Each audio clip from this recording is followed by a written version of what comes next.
How are the stories you tell yourself holding you back? Watch this video to find out.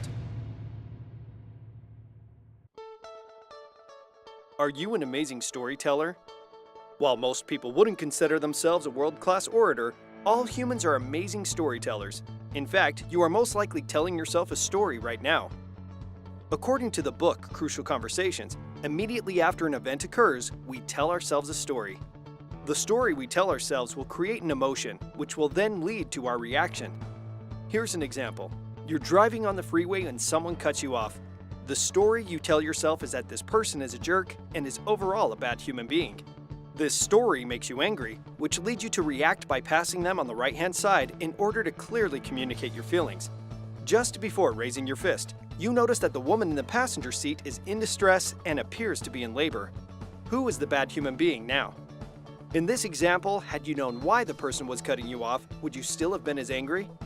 People don't make you mad. You make you mad.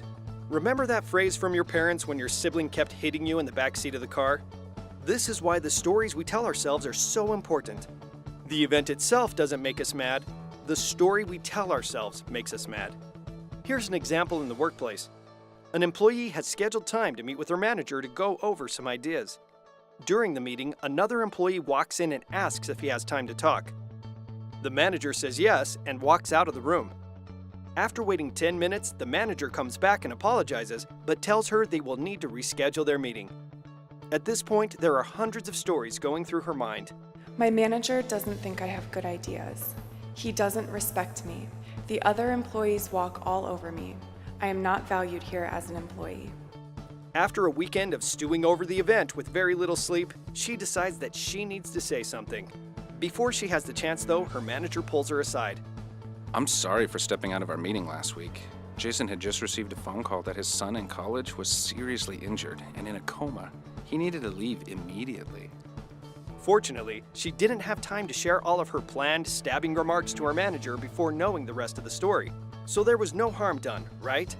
Well, her stories did cause her to suffer through an unnecessary weekend of anxiety and lack of sleep, and probably also had an impact on her mood and how she treated those around her. Not only do our stories impact our initial reactions, they also impact our overall moods and behaviors.